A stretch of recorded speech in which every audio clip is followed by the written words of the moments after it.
स्वागत है आप सभी का बिहार डीएलएड प्रवेश परीक्षा 2023 के क्लासेस हेतु शिक्षक शिक्षा यूट्यूब चैनल पे। और आज के इस क्लास में हम लोग हिंदी के सेक्शन में एक इम्पोर्टेंट टॉपिक की ओर बढ़ेंगे और उस टॉपिक का नाम है संधि। संधि एक बहुत ही महत्वपूर्ण टॉपिक हो जाता है व्याकरण में, और किसी भी एग्जाम में जहाँ हिंदी पूछी जाती है वहाँ संधि अनिवार्य रूप से पूछी जाती है। तो आइए बढ़ेंगे क्लासेस की ओर। क्लासेस की ओर बढ़ने से पहले मैं आप लोगों को थोड़ा सा ध्यान दिला दूं यहाँ पे, यदि आप हमसे जुड़ना चाहते हैं तो हमारे बहुत सारे ग्रुप हैं जो कि आप लोगों के प्रिपरेशन के लिए तैयार किए गए हैं। उन सभी के लिंक आपको नीचे डिस्क्रिप्शन बॉक्स में मिल जाएंगे। तो जहाँ आपकी सुविधा हो, यदि आप हमारे टेलीग्राम चैनल से जुड़ना चाहते हैं तो इस लिंक से आप जुड़ सकते हैं। वहीं आप हमारे वेबसाइट पर जाकर के कुछ इम्पोर्टेंट वहाँ से नोट्स वगैरह डाउनलोड कर सकते हैं। चलिए बढ़ेंगे आज के क्लास की ओर हिंदी व्याकरण में। और हिंदी व्याकरण से संबंधित एक सबसे इम्पोर्टेंट टॉपिक आप कह सकते हैं संधि। और इस टॉपिक से आज हम सारे थ्योरी को कंप्लीटली समझ लेंगे और साथ ही कुछ महत्वपूर्ण प्रश्नों को भी देखेंगे, ठीक है। और ये क्लास आपका पूरा जो है वो आपका नोट की तरह होने वाला है। एक तरह से मैं इसी स्लाइड पर पूरी संधि आप लोगों को बता दूंगा। आप लोगों को अपने साथ कॉपी पेन लेकर के बैठना है, ठीक है, क्योंकि इसकी कोई पीडीएफ वगैरह नहीं बन पाएगी और बहुत ज़्यादा व्यस्तता है। इस वजह से मैं भी आप लोगों के लिए इतना ही कर सकता हूँ, एक क्लासेस ला सकता हूँ और इस क्लासेस को आप वॉच करके अपनी तैयारी कर सकते हैं। तो आइए शुरुआत करेंगे। सबसे पहले हम लोग समझेंगे कि संधि किसे कहते हैं, संधि की परिभाषा क्या है, ठीक है। तो संधि की परिभाषा में हम लोग लिखेंगे कि जब दो वर्णों का मेल होता है, जब दो वर्णों का मेल होता है तो उसमें विकार स्वरूप कुछ परिवर्तन देखने को मिलता है, कुछ परिवर्तन देखने को मिलता है,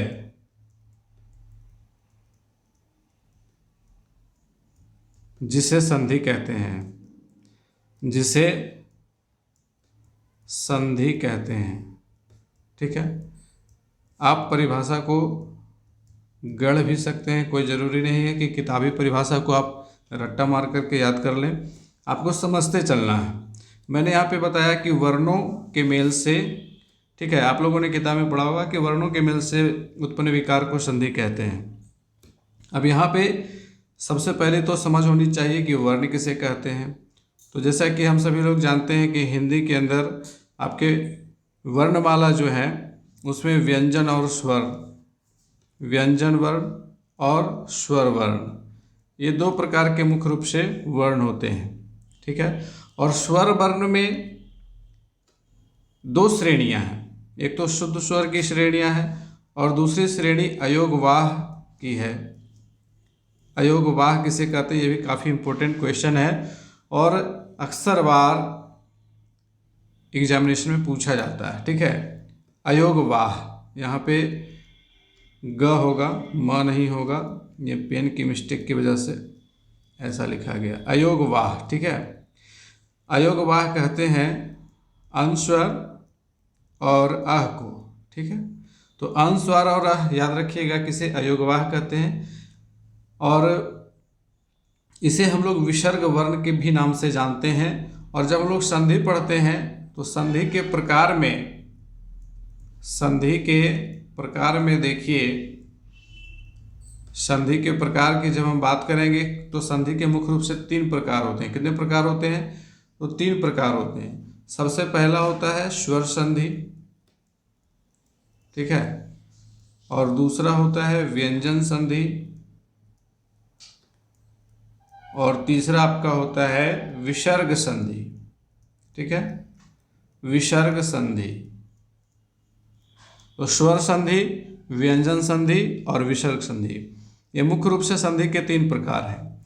उसके बाद ये समझना है कि स्वर संधि किसे कहते हैं, व्यंजन संधि किसे कहते हैं और विसर्ग संधि किसे कहते हैं। ठीक है, तो स्वर संधि में स्वर वर्णों के मेल से विकार उत्पन्न होगा। ठीक है, अ से लेकर के आपका औ तक, अ से लेकर के औ तक कुल कितने वर्ण हैं? 11 स्वर वर्ण हैं। ठीक है, अ आ हर्षई दीर्घई हर्षौ दीर्घौ री ए है ओ और औ। तो इस प्रकार से ये 11 स्वर जो संधि आपस में करते हैं, जब भी दो स्वर वर्ण मिलते हैं तो उनमें जो विकार उत्पन्न होता है, उनमें जो परिवर्तन वहाँ पे हम देखते हैं उसे स्वर संधि कहा जाता है। क्लियर है? और व्यंजन संधि में जब कोई व्यंजन वर्ण, अब देखिए व्यंजन वर्ण की पहचान हम लोग कैसे करेंगे तो व्यंजन वर्ण जब भी शुद्ध रूप से उच्चारित होता है तो उसके अंत में हलंत लगा होता है। ठीक है, क्या लगा होता है? हलंत। आपने देखा होगा एक छोटा सा, यहाँ पे इस प्रकार से आप हलंत को इंडिकेट कर सकते हैं। ठीक है, जिस भी स्वर वर्ण में हलंत लगा होगा वो शुद्ध रूप से व्यंजन वर्ण कहलाएगा। ठीक है, क द ये इसका उच्चारण होता है और हम लोग लिखते हैं क, तो इसको पढ़ते हैं क, तो इसमें क और अ ये दोनों मिक्स हो जाते हैं। चूंकि व्यंजन वर्ण की परिभाषा क्या, तो व्यंजन वर्ण में स्वर वर्ण की सहायता लेनी पड़ती है और जितने भी व्यंजन वर्ण है सब में अ जुटा हुआ है, तब ये पूर्ण होता है। ठीक है, तब ये पूर्ण होता है। लेकिन विशुद्ध रूप में कहें तो जब हलंत लगा देते हैं हम व्यंजन वर्ण में तो वह शुद्ध रूप से व्यंजन वर्ण कहलाता है। तो इसी प्रकार से इस प्रकार से यहाँ देखिए एक उदाहरण के अनुसार से समझते हैं। तद जोड़ हित क्या होता है? तद्धित। एक सिंपल उदाहरण समझिए कि जब यहाँ व्यंजन वर्ण का मेल हुआ, ठीक है, व्यंजन वर्ण का मेल हुआ और निर्माण एक व्यंजन वर्ण का हुआ। ठीक है, तद्धित, यहाँ ध का निर्माण हुआ और ध क्या है? व्यंजन है। यहाँ पे द क्या है? ये भी व्यंजन है। तो इस प्रकार के उदाहरण को हम व्यंजन वर्ण कहते हैं, व्यंजन संधि कहते हैं। ठीक है, व्यंजन संधि समझ में आ गई बात। अब तीसरा है विसर्ग संधि। तो विसर्ग संधि में हमेशा याद रखेंगे विसर्ग का मेल होता है, जैसे मनः जोड़ हर बराबर मनोहर। अब यहाँ पे अह यानी कि विसर्ग है, तो जैसे ही विसर्ग आएगा तो क्या हो जाएगा? विसर्ग संधि हो जाएगी। तो विसर्ग संधि को समझना, आइडेंटिफाई करना आसान है। व्यंजन संधि को भी आइडेंटिफाई करना आसान है, पहचानना आसान है। सबसे ज़्यादा जो कठिनाई होती है वो होती है स्वर संधि में। ठीक है, और क्यों होती है? क्योंकि इसके 5 प्रकार हैं। स्वर संधि के 5 प्रकार हैं और यदि कोई बच्चा इन 5 प्रकार को नहीं पहचानता है तो फिर उसे परीक्षा में दिक्कत हो जाती है।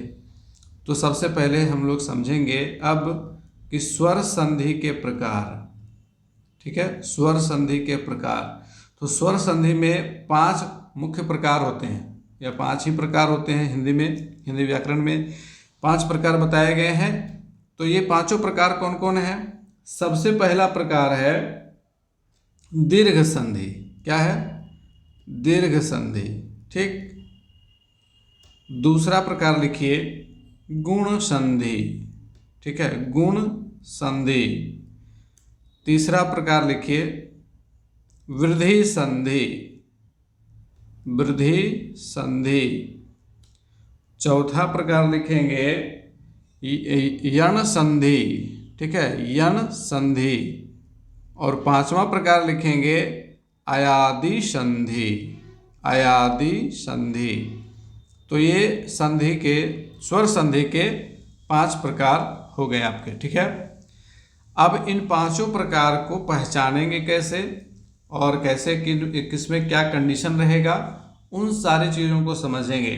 और यदि आपने इन 5 प्रकार को अच्छे से समझ लिया तो आपका संधि एक तरह से कहिए क्लियर हो जाएगा। ठीक है, तो आइए शुरुआत करेंगे। सबसे पहला दीर्घ संधि लेकर के समझिए, दीर्घ संधि किसे कहते हैं। ठीक है, अच्छा, दीर्घ संधि समझाने से पहले मैं आप लोगों को थोड़ा सा वर्णों की ओर एक बार फिर से लेकर के चलूँगा। और चूँकि हम लोग स्वर वर्ण पढ़ रहे हैं, तो स्वर में दो प्रकार होते हैं, एक हर्ष स्वर होता है और दूसरा, पहला हर्ष स्वर और दूसरा दीर्घ स्वर, है ना। तो हर्ष स्वर में कौन कौन आ जाता है? अ, हर्षऊ, हम लोग क्या पढ़ते हैं? हर्षऊ। तो हर्ष, हर्ष उ, ठीक है, हर्ष उ, इसी को हम लोग पढ़ते पढ़ते क्या बोल देते हैं? हर्षऊ। नहीं, हर्ष उ। हर्ष का मतलब होता है जो जिसके उच्चारण में केवल एक मात्रा का समय लगता हो, ठीक है, जो कम समय में ही निकल जाता है, ठीक है। और दीर्घ में दो मात्रा का समय लगता है, यही मेन डिफरेंस है बोलने में, ध्वनि के उच्चारण में। तो अ, हर्षऊ, हर्षई, ये और ए, ये हर्ष स्वर के अंतर्गत आते हैं, ठीक है, मुख्य रूप से। और दीर्घ स्वर की बात करें तो आ, दीर्घई, दीर्घ उ और ऐ, ठीक है। ये इतने हो गए दीर्घ स्वर के अंतर्गत। यहाँ पर ओ इधर रख सकते हैं और इधर औ भी रख सकते हैं, ठीक है। ये दोनों भी, ओ हो जाएगा हर्ष में, औ हो जाएगा दीर्घ में। तो स्वर में हम लोगों ने समझ लिया कि हर्ष और दीर्घ। तो देखिए, नाम से स्पष्ट है दीर्घ संधि। तो दीर्घ संधि में जब भी बनेगा तो दीर्घ स्वर बनेगा, ठीक है। क्या बनेगा? दीर्घ स्वर बनेगा, आप इसको याद रखेंगे। तो अब यहाँ देखिए, दीर्घ संधि कहते किसे हैं, पहले हम लोग इसको लिखेंगे और फिर आराम से समझते चलेंगे एक एक पॉइंट को, ठीक है। दीर्घ संधि में लिखिएगा, हर्ष या दीर्घ स्वर, हर्ष या दीर्घ स्वर के पश्चात हर्ष या दीर्घ स्वर, हर्ष या दीर्घ स्वर आए तो दोनों को मिलाकर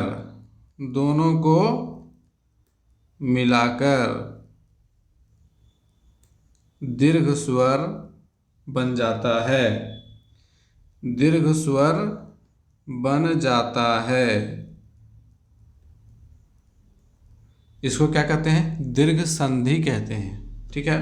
हर्ष या दीर्घ स्वर पहले रहेगा और उसके बाद भी अगर हर्ष या दीर्घ है और इन दोनों को जब मिला करके दीर्घ स्वर बन रहा है तो वहाँ पे दीर्घ संधि होगी, ठीक है। आप लोगों ने लिख लिया इसको। चलिए, अब इसके बाद इसका एग्जाम्पल ले लेते हैं, उदाहरण समझिएगा, बहुत ही आसानी से समझ में आ जाएगा, कंसेप्ट क्लियर हो जाएगा। एक सिंपल सा उदाहरण लेते हैं, धर्म जोड़ अर्थ, ठीक है, धर्म जोड़ अर्थ। अब यहाँ देखिए, धर्म का जब हम वर्ण विच्छेद करेंगे तो कैसे करेंगे? ध जोड़ अ जोड़ र जोड़ म जोड़ अ, ऐसे होगा धर्म का धर्म का वर्ण विच्छेद। तो अंत में क्या आ रहा है? अ आ रहा है। धर्म जब हम बोलते हैं तो उसके उच्चारण के अंत में क्या आता है? अ आता है। और यहाँ पर देखिए अर्थ, ठीक है, तो अर्थ का पहला वर्ण क्या है? अ है। तो अब ये दोनों अ मिल करके क्या बनाएंगे? आ बनाएंगे। तो हमारा जो संधि के फलस्वरूप शब्द प्राप्त होगा वो हो जाएगा धर्मार्थ। क्या हो जाएगा? धर्मार्थ। तो दो हर्ष स्वर मिल करके एक दीर्घ स्वर में परिवर्तित हो गए, ठीक है। दीर्घ स्वर का विकार यहाँ पे उत्पन्न हुआ तो इसको हम क्या कहेंगे? दीर्घ संधि कहेंगे। बात क्लियर हो गई। अब एक दूसरा एग्जाम्पल ले लीजिए, ठीक है। इसी में दूसरा एग्जाम्पल लेंगे, जैसे देव जोड़ आलय, देव जोड़ आलय, विद्या जोड़ अर्थी। ठीक है, अब यहाँ देखिए देव जोड़ आलय, देव का भी जब हम वर्ण विच्छेद करेंगे तो इसके अंत में अ आएगा। ठीक है, वह जब भी कोई व्यंजन वर्ण पूरा लिखा हो तो समझ लेंगे कि उसके अंत में क्या है, अ है। ठीक, और यहाँ आ है, ये दोनों मिलकर के क्या बनाएंगे, देवालय। ठीक है, तो जब एक हर्ष स्वर एक दीर्घ स्वर से मिला और वो दीर्घ स्वर बनाया तो उसको हम दीर्घ संधि के नाम से जानेंगे। इसी प्रकार से विद्या जोड़ अर्थी क्या हो जाता है, विद्यार्थी। तो यहाँ भी क्या हुआ, आ और अ मिलकर के आ बनाया, तो यहाँ भी क्या हो गया, दीर्घ संधि। क्लियर हो गया। अब मुझे लगता है कि दीर्घ संधि आप लोग पहचान जाइएगा। कहीं भी अगर दीर्घ संधि पहचानने के लिए कहा जाएगा तो आप आराम से पहचान जाइएगा, है ना। अच्छा, एक उदाहरण और मैं यहाँ पे देना चाहूँगा। जैसे कवि जोड़ इंद्र, इसकी संधि करेंगे तो कौन सा शब्द बनेगा, जरा सा आप बताइएगा। तो यहाँ पे बनेगा कविंद्र। ठीक है, अब यहाँ देखिए कुछ लोग अगर ऐसे लिखते होंगे कविंद्र तो वो गलत होगा। ठीक है, क्या हो जाएगा, गलत हो जाएगा। कविंद्र ऐसे होगा, क्यों, क्योंकि यहाँ पे जब संधि होगी हर्षई और हर्षई, ये दोनों ही हर्ष स्वर हैं और इनके मिलने से दीर्घ स्वर बनेगा, तो कविंद्र में दीर्घई हो जाएगी। ठीक है, उसी प्रकार से एक और एग्जाम्पल लेंगे, और अक्सर लोग इस गलती को करते हैं। देखिए रवि जोड़ इंद्र क्या बनेगा, तो ये बनेगा रविंद्र। ठीक है, रविंद्र आपको क्या दिया जाता है, एग्जाम्पल क्वेश्चन में क्या दिया जाता है, इस प्रकार से अगर रहेगा तो वहाँ पे 4 ऑप्शन दिए जाएंगे। एक रविंद्र ऐसे दे दिया जाएगा, एक रविंद्र ऐसे दे दिया जाएगा। ठीक है, तो अब मेन कन्फ्यूजन तो इसी दोनों में होता है। ठीक है, कोई बच्चा जो है इसको कह देगा सही, कोई बच्चा इसको सही कह देगा, लेकिन जब आपसे तर्क पूछा जाएगा तो आपको तर्क पता होना चाहिए। ठीक है, अगर आप सटीक तर्क नहीं जान रहे हैं इसका मतलब आप अंदाजे से आंसर दे रहे हैं। तो यहाँ पे हमारा तर्क होगा कि सर यहाँ हर्षई है और यहाँ भी हर्षई है, दोनों हर्षई का यहाँ पर संधि हो रहा है। संधि का मतलब जोड़ हो रहा है, मिलन हो रहा है, और ये दोनों जब हर्षई हर्षई मिले तो दीर्घई बनाते हैं, क्योंकि ये दीर्घ संधि का नियम कहता है कि जब दो हर्ष स्वर या एक हर्ष एक दीर्घ स्वर या दो दीर्घ स्वर आपस में मिलते हैं तो हमेशा दीर्घ स्वर का निर्माण होता है। क्लियर हो गई बात। चलिए अब हम दूसरे संधि की ओर बढ़ेंगे। दूसरा संधि हमारा है गुण संधि। ठीक है, क्या है, गुण संधि। अब देखिए गुण का मतलब क्या है, यहाँ है गुण का मतलब किसी व्यक्ति या वस्तु के गुण से यहाँ नहीं लगाएंगे, बल्कि मैथ के गुण के अनुसार इसका मतलब होता है गुना। ठीक है, दीर्घ माने बड़ा।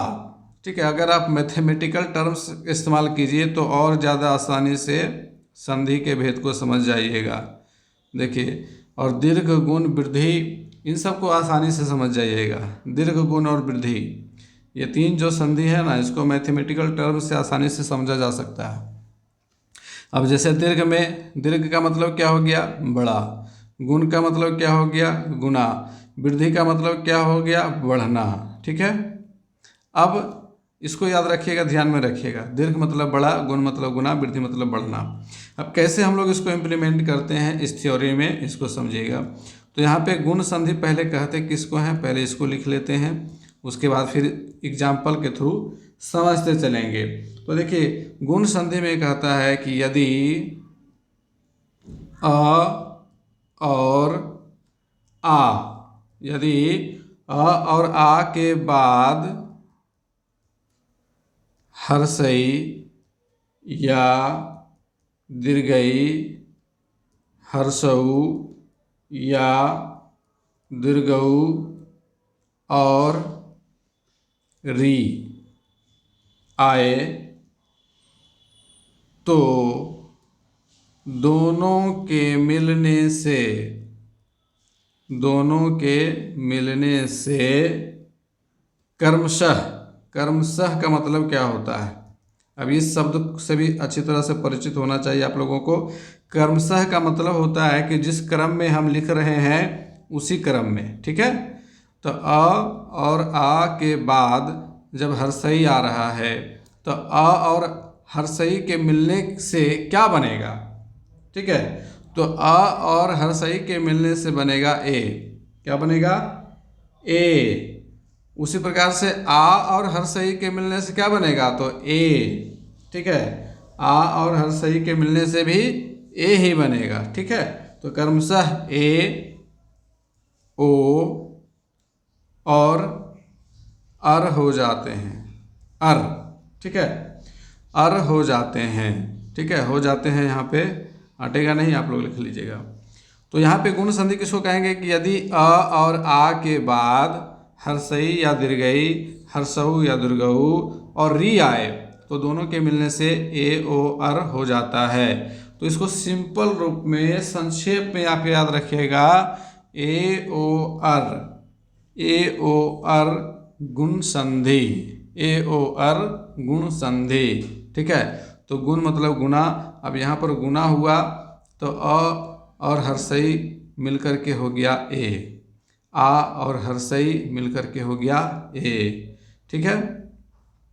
उसी प्रकार से अब कुछ एग्जाम्पल ले लीजिए ताकि बिल्कुल सारे कंसेप्ट क्लियर हो जाएंगे, ठीक है। तो बहुत सारे एग्जाम्पल इसमें हैं। एक सिंपल सा उदाहरण ले लेते हैं, पुष्प जोड़ इंद्र। अब यहाँ पर देखिए, पुष्प अंत में है अ और यहाँ है ई, ठीक है। अ और ई इन दोनों के मिलने से क्या बनेगा? पुष्पेंद्र। तो यहाँ पे ए हो गया, अ और हर्षई जब मिला तो ए हो गया, पुष्पेंद्र हो गया, ठीक। तो इसको हम कौन सी संधि कहेंगे? इसको हम गुण संधि कहेंगे, ठीक है। एक और सिंपल सा उदाहरण, महाजोड़ ईश, महाजोड़ ईश।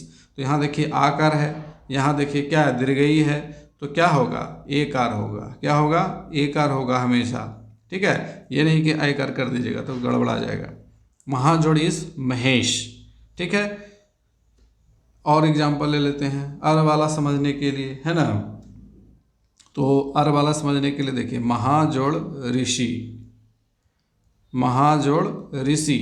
अब यहाँ आ है और इधर री है, दोनों मिलेगा तो क्या बनेगा? महर्षि, महर्षि। तो महर यहाँ अर बन गया, ठीक है, महर्षि, ठीक है। उसी प्रकार से देव जोड़ ऋषि तो क्या बनेगा? देवर्षि, ठीक है, देवर्षि। तो इस प्रकार से जब हम देखें कि अ और री के मिलने से अर का उच्चारण हो रहा, अर बन रहा है, तो वहाँ हम आइडेंटिफाई कर लेंगे, पहचान कर लेंगे कि ये गुण संधि है, ठीक। चलिए अब तीसरे संधि की ओर बढ़ेंगे, वृद्धि संधि। वृद्धि संधि, संधि के प्रकार को भी याद रखना है तो आसानी से याद हो जाएगा, ठीक है। दीर्घ, गुना, वृद्धि, अयादि, यण, इस प्रकार से आप याद रखिएगा, ठीक। तो वृद्धि संधि में क्या होगा? वृद्धि संधि में लिखेंगे यदि, थोड़ा सा छोटा छोटा लिखना पड़ेगा। चलिए तीसरा नंबर वृद्धि संधि, वृद्धि संधि लिखना शुरू करेंगे। इसमें यदि अ और आ के बाद, आ के बाद ए या ए आए तो अय हो जाता है। क्या हो जाता है? अय हो जाता है। तथा, तथा अ और आ के बाद ओ या औ आए तो औ हो जाता है। क्या हो जाता है? औ हो जाता है। तो इसको हम वृद्धि संधि कहते हैं। ठीक है, इसको क्या कहते हैं? वृद्धि संधि कहते हैं। अब यहाँ देखिए, इसको याद रखने के लिए याद रखिएगा ऐ और औ। ठीक है, ऐ और औ जहाँ बनेगा वहाँ वृद्धि संधि होगी। ठीक है, तो यहाँ देखिए अ और आ के बाद ए ऐ आएगा तो ऐ होगा। फिर अ और आ के बाद ओ या औ आएगा तो हमेशा औ होगा। ठीक है, तो ये वृद्धि संधि का उदाहरण आदि वृद्धि संधि की परिभाषा हो गई। अब इसमें कुछ उदाहरण हम लोग समझ लेते हैं। ठीक है, तो एक बहुत ही प्रसिद्ध एग्जाम्पल है एक जोड़ एक। ठीक है, एक जोड़ एक क्या हो जाता है? एक का एक हो जाता है ना। अब यहाँ पर देखिए, यहाँ तो अ है, एक लास्ट में अ होगा क्योंकि क पूरा है, और यहाँ क्या है? ए है। अब अ और ए के मिलने से हमेशा क्या बनेगा? ऐ बनेगा। क्या बनेगा? ऐ बनेगा। और यहाँ पर हम देख रहे हैं ऐ बन रहा है, एकाएक। ठीक है, उसी प्रकार से तथा जोड़ एव क्या बनता है? तथैव। ठीक है, तो जहाँ ऐ का निर्माण हो रहा है, दो वर्णों की संधि अ और ए, आ और ए, इन दोनों की संधि के फलस्वरूप ऐ बन रहा है, तो वहाँ पर क्या हो जाएगा? वहाँ पर हो जाएगा वृद्धि संधि। ठीक है, अब इसी में और एग्जाम्पल ले लेते हैं। ठीक है, जैसे औ वाला एक एग्जाम्पल ले लेते हैं, महाजोड़ औषध। महाजोड़ औषध, यहाँ देखिए आकार है और यहाँ औकार है, ये दोनों मिलकर के क्या बनाएंगे? महौषध। महौषध, तो यहाँ पर औ हो गया। ठीक है, तो जब भी आ और औ या आ और ओ इन दोनों के मिलने से औ बने। चलिए एक और एग्जाम्पल ले लेते हैं, जल जोड़ ओध, तो क्या हो जाएगा? जलौध। ठीक है, अब यहाँ देखिए अ और ओ इन दोनों के मिलने से औ बना, यहाँ आ और औ इन दोनों के मिलने से औ बना। तो इस प्रकार जब ऐ और औ ये दोनों ही बड़े भाई के तरह हैं, ठीक है, दीर्घ स्वर में ही आते हैं, बड़े स्वर में आते हैं, तो इसीलिए इसको वृद्धि संधि के अंतर्गत रखा गया है। ठीक, चलिए नेक्स्ट बढ़ेंगे, चौथा संधि के प्रकार, स्वर संधि के प्रकार। अयादि संधि में आ जाइए। अयादि संधि में आ जाइए। अयादि संधि क्या होगा? तो इसमें लिखिएगा यदि ए ऐ, ये सब विराम चिन्हों का इस्तेमाल अच्छे से करना आना चाहिए, है ना। यहाँ देखिए ये सब सिंगल कोटेशन है, इसको क्या कहते हैं? सिंगल कोटेशन इंग्लिश में कहते हैं। हिंदी में क्या कहते हैं? हिंदी में उद्धरण चिन्ह कहते हैं। ठीक है, उद्धरण चिन्ह दो प्रकार का होता है, एक डबल होता है इस तरह से, और एक सिंगल होता है। तो यहाँ पर सिंगल का इस्तेमाल करेंगे, डबल का इस्तेमाल कहाँ होता है? कमेंट करके बताइएगा, क्लासेस में बताया भी गया है।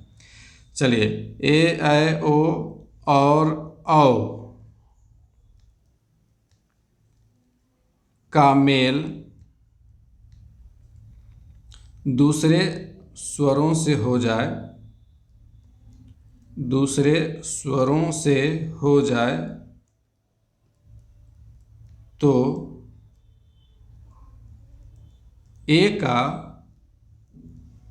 ऐ, ए का ऐ, ऐ का आय, ओ का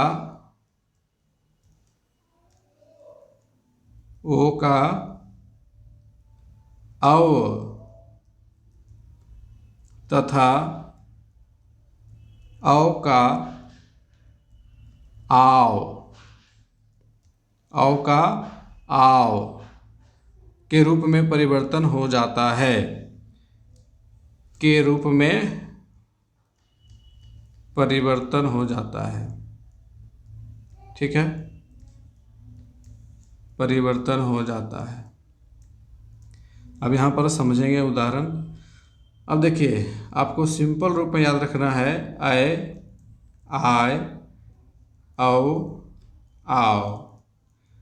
जब इनका निर्माण होगा, सब में हलंत लगा देंगे। जब इस प्रकार की संधि होगी तो उसको हम किस संधि के रूप में जानेंगे? अयादि संधि। ठीक है, और याद रखने के लिए क्या याद रखेंगे? ए बराबर आय बराबर आय, उसी प्रकार से ओ बराबर औ, और औ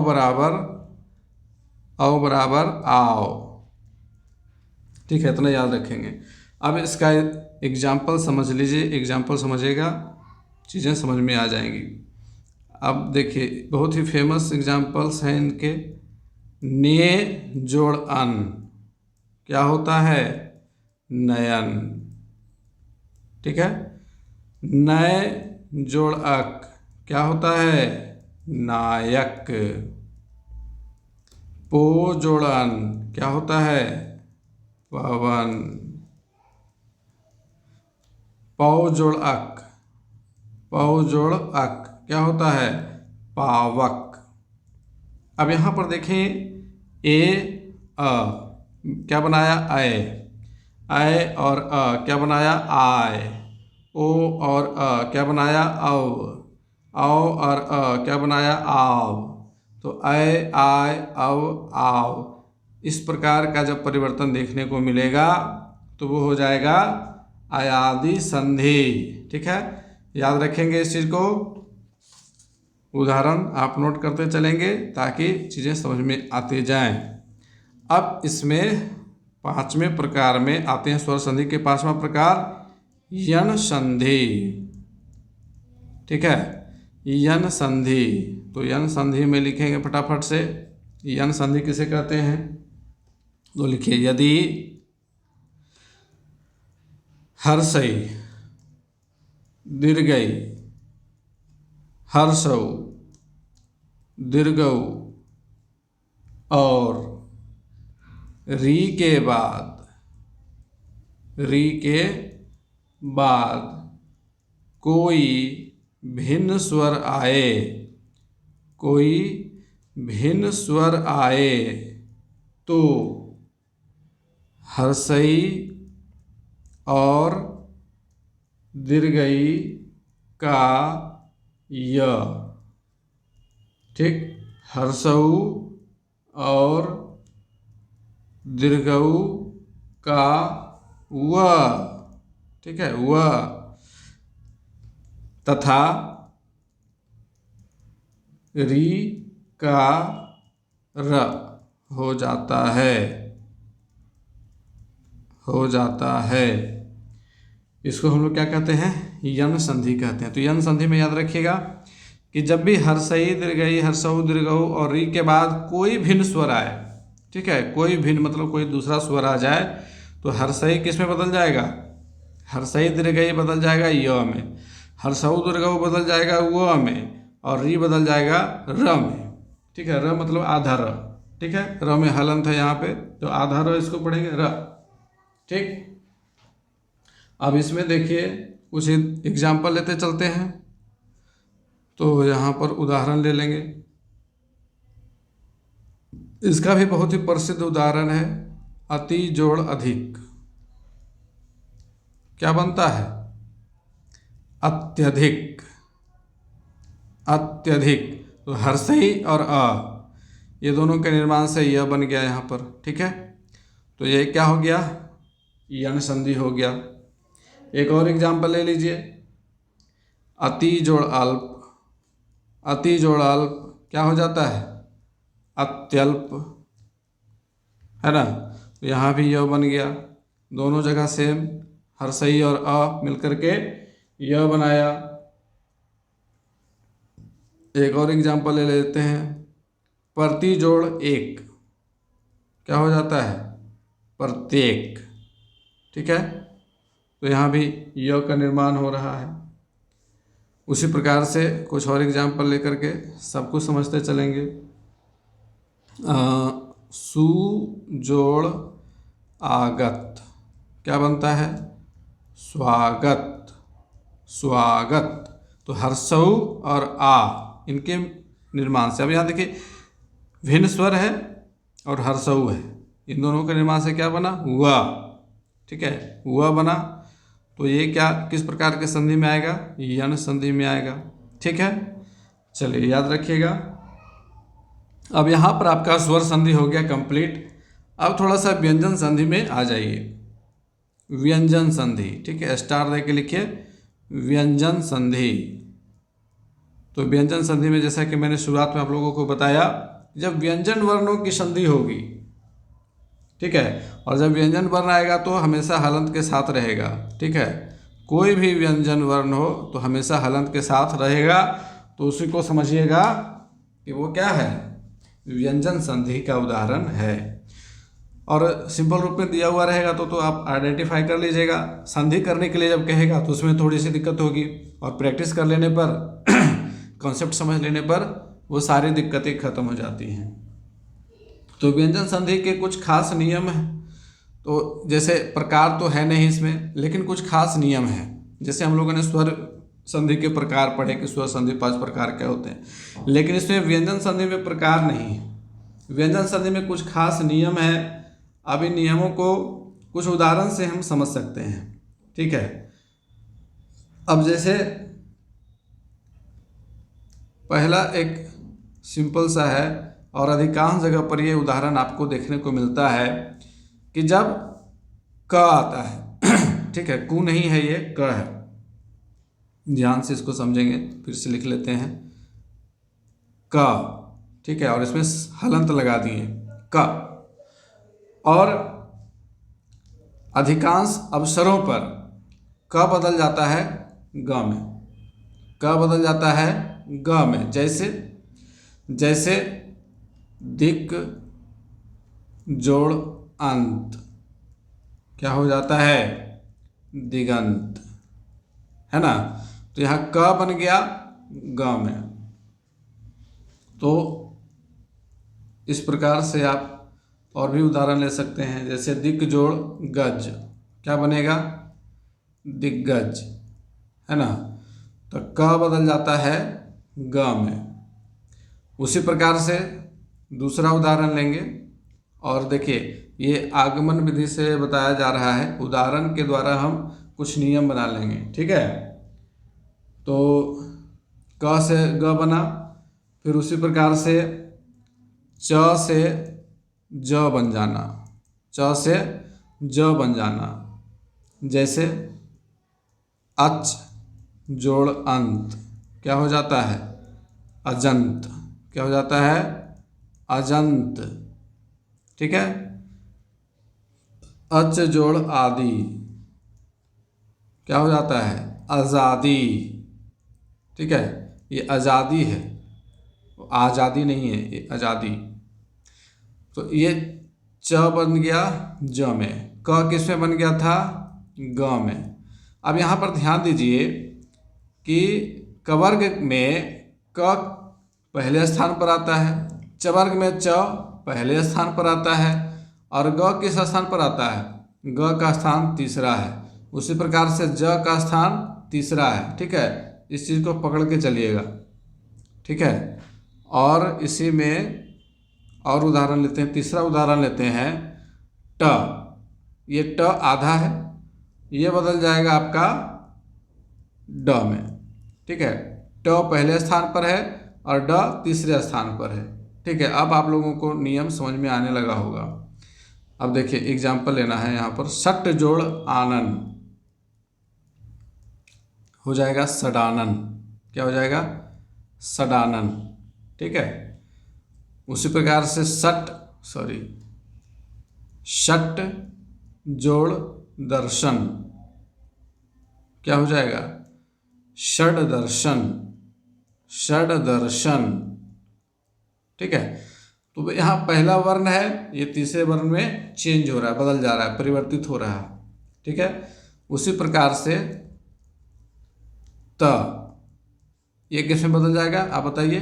द में, है ना। क्योंकि त थ द, त पहले स्थान पर है तो वह तीसरे स्थान पर बदल जाएगा।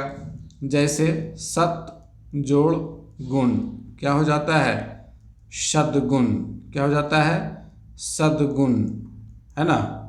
सत जोड़ गुण, सतगुण, सद्गुण हो गया। उत जोड़ योग, उत जोड़ योग क्या हो जाएगा? उद्योग। क्या हो जाएगा? उद्योग। इसको इस प्रकार से भी लिखा जाता है, उद्योग, है ना। तो द यह संयुक्त ही ये है, तो त बदल गया द में। इसी प्रकार से प किसमें बदल जाएगा? प। ये भी पहला वर्ण है और इसका तीसरा वर्ण क्या होता है? ब, प, फ, ब। ठीक है। अब जैसे कप जोड़ ज क्या हो जाएगा? कब्ज। क्या हो जाएगा? कब्ज। ठीक है। सुप जोड़ अंत, सुप जोड़ अंत क्या हो जाएगा? सुबंत। ठीक है। तो ये सारे उदाहरण क्या दिखा रहे हैं कि जब किसी भी क से लेकर के प तक, क च ट त प, ठीक है, याद रखिएगा, क च ट त प, ये व्यंजन वर्ण के याद रखने का ट्रिक होता है। कवर्ग, चवर्ग, टवर्ग, तवर्ग, पवर्ग, उसके बाद यवर्ग होता है। ठीक है। तो यवर्ग में ये नियम नहीं है। ये पहला जो नियम हमारा होगा कि किसी वर्ग के पहले वर्ण, जैसे हमने क च ट त प लिया, इसका जुड़ाव किसी स्वर अथवा किसी वर्ग के तीसरे वर्ण या चौथे वर्ण या फिर अंतःस्थ वर्ण कि किसी वर्ण से हो, तो वर्ग का पहला वर्ण जो है अपने ही वर्ग के तीसरे वर्ण में परिवर्तित हो जाता है। ठीक है। तो इस नियम को आप लिख लीजिए, आराम से लिख लीजिए। लिखिए कि किसी वर्ग के नियम एक करके लिखेंगे। ठीक है। नियम एक, रूल नंबर 1, ऐसे लिखिए आराम से। किसी वर्ग के पहले वर्ण, अब पहले वर्ण उदाहरण हम यहाँ नहीं लिखेंगे, क च ट त प समझा दिए, का मेल किसी स्वर, किसी स्वर से भी हो सकता है। ठीक है। किसी भी स्वर से हो सकता है, अथवा किसी वर्ग के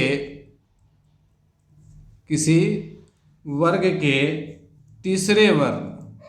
ठीक है। किसी वर्ग के तीसरे वर्ण, जैसे क वर्ग का तीसरा वर्ण हो गया, च वर्ग का तीसरा वर्ण हो गया, इसी प्रकार से। या चौथे वर्ण से भी, चौथे वर्ण से भी अगर होगा तो भी चलेगा। चौथे वर्ण अथवा अंतःस्थ व्यंजन वर्ण। अब देखिए अंतःस्थ व्यंजन वर्ण कौन है? अंतःस्थ व्यंजन वर्ण कौन कौन है? तो य, र, ल और व, ये 4 वर्ण अंतःस्थ वर्ण कहलाते हैं। तो आप यहाँ पर ब्रैकेट दे करके लिख लीजिए य, र, ल, व। ठीक है। के किसी वर्ण से होने पर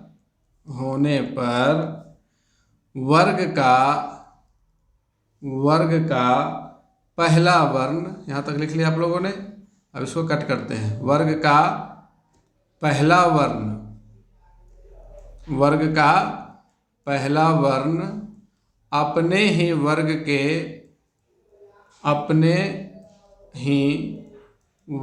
के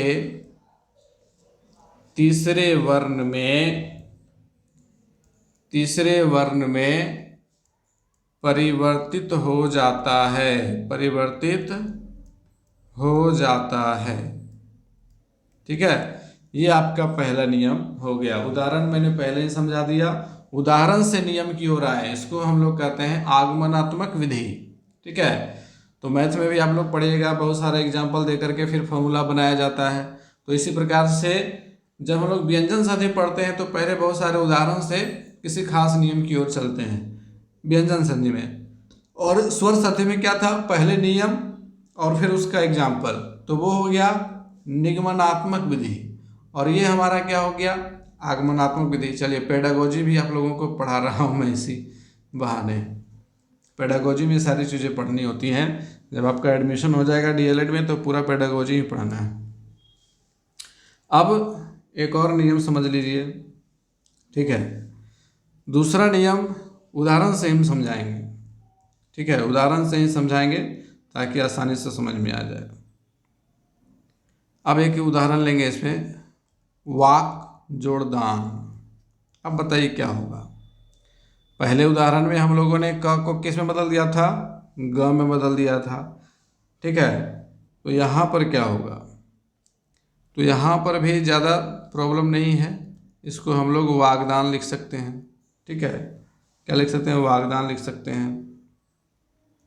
वाक जोड़ मय, इसको क्या लिख सकते हैं, इसको वांगमय लिख सकते हैं, अंग हो जाएगा, ठीक है, वांगमय, क ख ग घ अंग, तो यहाँ पर अंग हो जाएगा, अंग में परिवर्तित हो जाएगा। क से हो गया अंग, ठीक है, क से क्या हो गया, अंग में।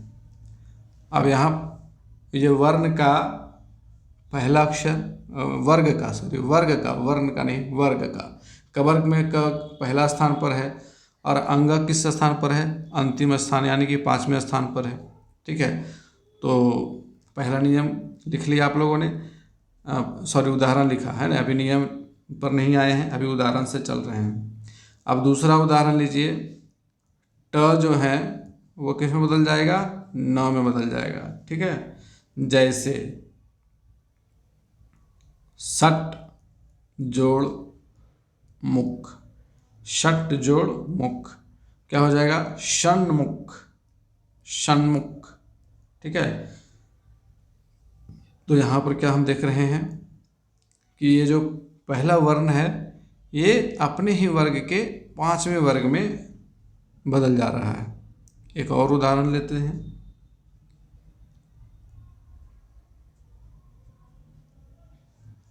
क च ट त। अब यहाँ देखिए त से ले लेते हैं, तो हमारा जो है वह न में बदल जाएगा।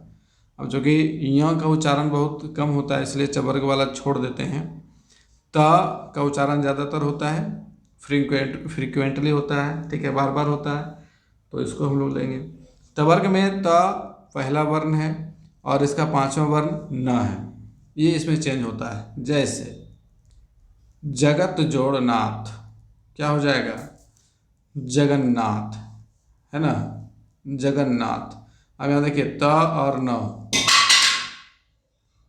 त और न में बदल गया, है ना, न में बदल गया, तो इसको हम लोग क्या कहेंगे, अभी कहेंगे कुछ नहीं, अभी यहाँ देखेंगे कि त और न यानी कि वर्ग का पहला अक्षर या पहला वर्ण जब न से जुड़ रहा है, ठीक है, या यहाँ पर अगर दूसरा भी वर्ण रहता तो क्या होता,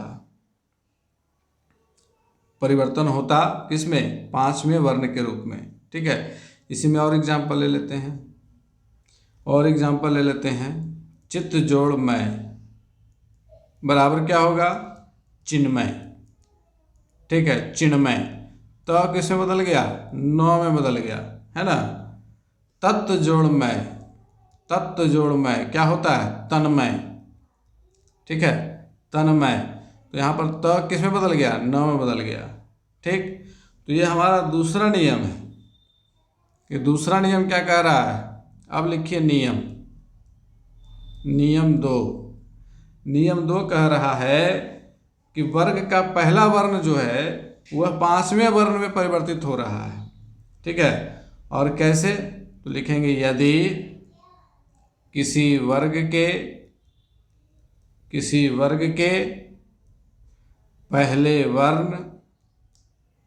पहले वर्ण का मेल किसी अनुनासिक, अनुनासिक वर्ण। अब यहाँ पर देखिए, इसी बहाने आप लोग बहुत सारी चीज़ों को सीखिएगा। अनुनासिक वर्ण किसे कहते हैं? तो अनुनासिक वर्ण उन वर्णों को कहते हैं जिनके उच्चारण में हवा नाक से बाहर आती है। ठीक है, तो इसमें आता है म और न। ठीक है, व्यंजन वर्ण लेंगे, स्वर वर्ण नहीं। स्वर वर्ण में अन भी आ जाता है अनुनासिक में, लेकिन यहाँ म और न, म और न जब हम बोलते हैं, और अगर नाक बंद करके आप लोगों को कहा जाए म और न बोलने के लिए, तो नहीं बोल पाएंगे। ठीक है, हवा जो है वो नाक के द्वारा बाहर आती है, इसीलिए इसको अनुनासिक वर्ण कहा जाता है। ठीक, याद रखेंगे इसको। तो जब इसका मेल, वर्ग के पहले वर्ण का मेल जब अनुनासिक वर्ण यानी कि म और न से हो, तो वैसी स्थिति में क्या हो जाता है? वैसी स्थिति में उसके स्थान पर तो लिखेंगे, तो पहले तो, सॉरी हो लिखेंगे तब ना तो लिखेंगे। मेल किसी अनुनासिक वर्ण से हो तो उसके स्थान पर, उसके स्थान पर उसी वर्ग का पांचवा वर्ण, पांचवा वर्ण हो जाता है। ठीक, ये हमारा दूसरा नियम हो गया। ठीक है, चलिए अब तीसरा नियम ले लेते हैं। तीसरा नियम, तीसरे नियम से पहले हम लोग कुछ उदाहरण को लेते हैं और उदाहरण समझते चलिएगा। वी जोड़ छेद क्या हो जाएगा? विच्छेद। ठीक, परि जोड़ छेद क्या हो जाएगा? परिच्छेद। ठीक, अनु जोड़ छेद क्या हो जाएगा? अनुच्छेद। ठीक, तो इस प्रकार से हम यहाँ क्या देख रहे हैं कि जब किसी भी हर्ष स्वर का उपयोग छ के स्थान पर होता है, ठीक है, तो हर्ष स्वर जो है क्या हो जाता है? छ से पहले च भी जुड़ता है। ठीक है, क्या होता है? छ से पहले च भी जुड़ता है। यहाँ पर देखिए, हर्ष स्वर है, हर्ष स्वर है, हर्ष स्वर है।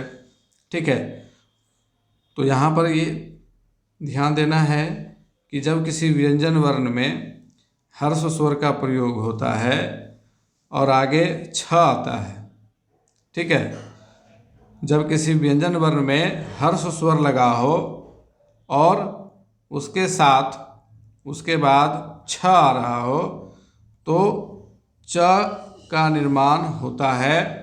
और यहाँ पर चूंकि देखिए, यहाँ तो है ये स्वर वर्ण, ठीक है, यहाँ भी स्वर वर्ण है, ठीक है, और यहाँ भी स्वर वर्ण है। तो सर कहिएगा कि सर ये तो स्वर वर्ण की श्रेणी में जाना चाहिए, है कि नहीं?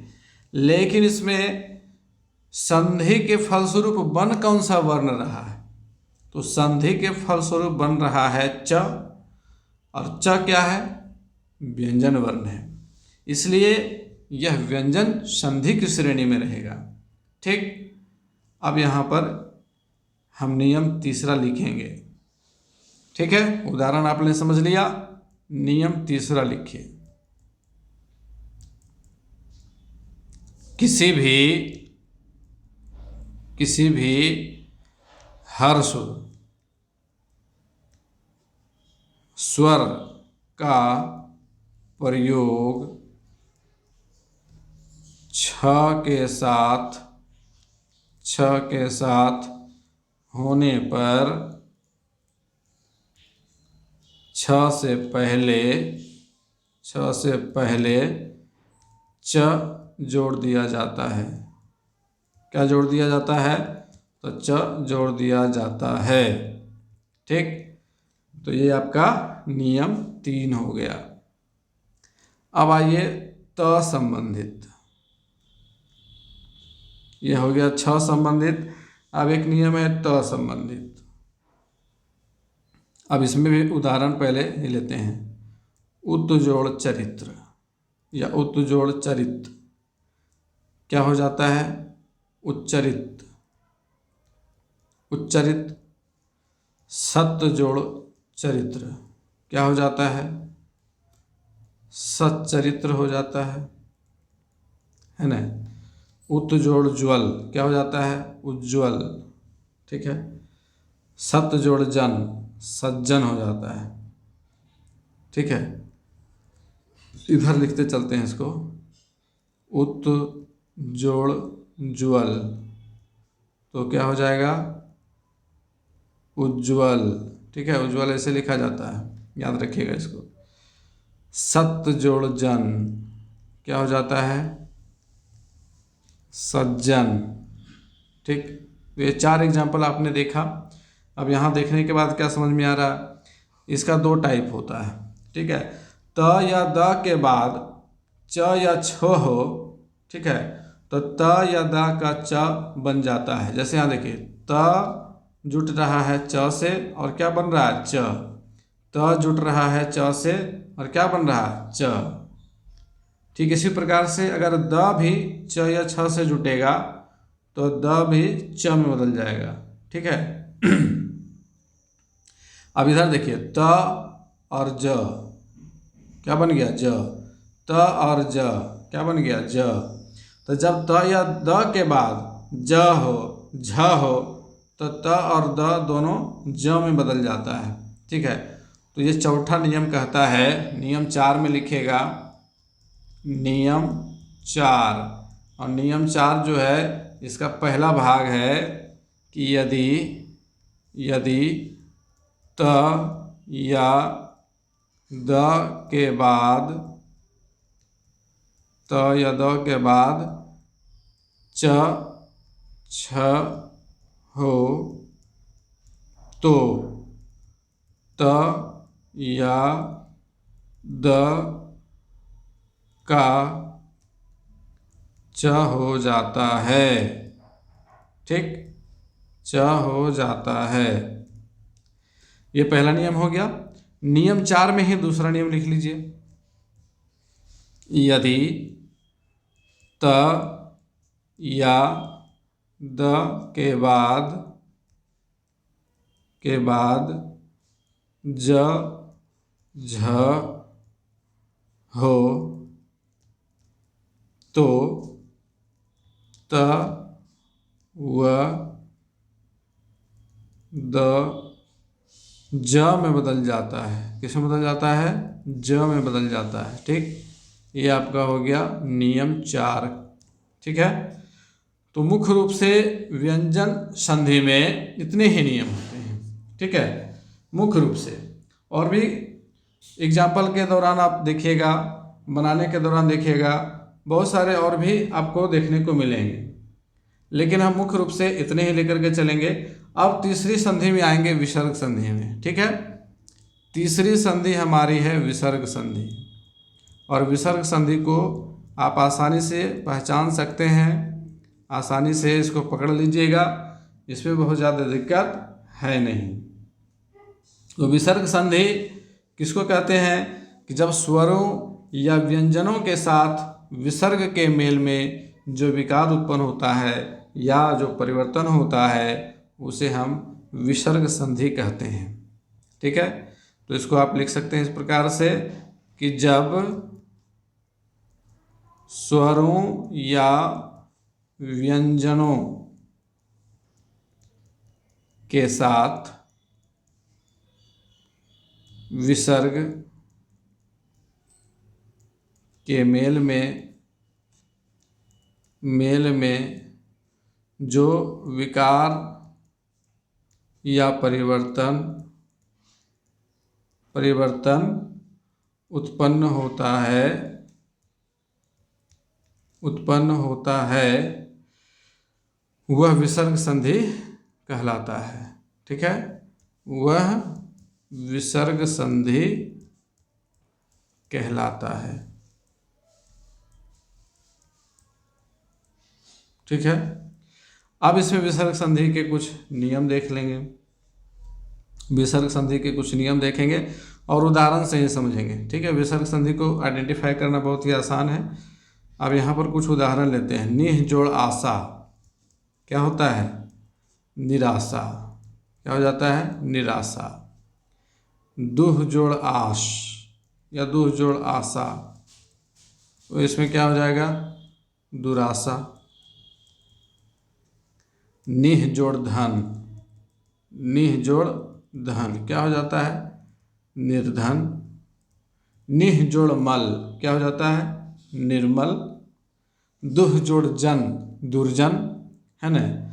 तो यहाँ हम देख रहे हैं कि यदि विसर्ग के पूर्व अ या आ से कोई अलग स्वर आता है और विसर्ग के बाद किसी वर्ग का तीसरा, चौथा या पांचवा वर्ग या फिर य, र, ल, व, ह में से कोई एक वर्ण होगा तो विसर्ग र में बदल जाता है। विसर्ग किस में बदल जाता है?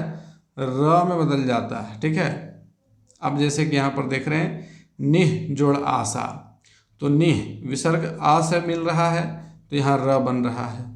अह अ से मिल रहा है तो र बन रहा है। अह अ से मिल रहा है तो अर बन रहा है। ठीक, उसी प्रकार से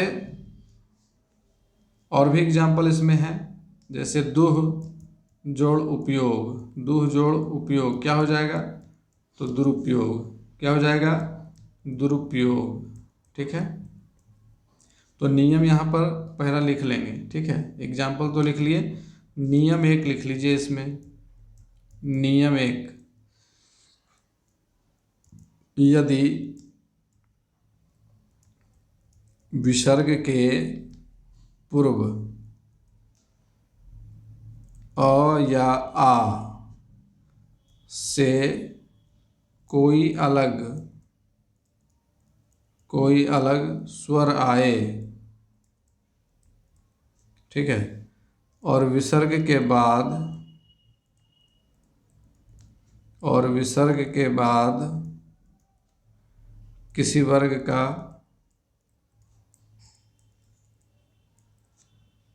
तीसरा, चौथा, पांचवा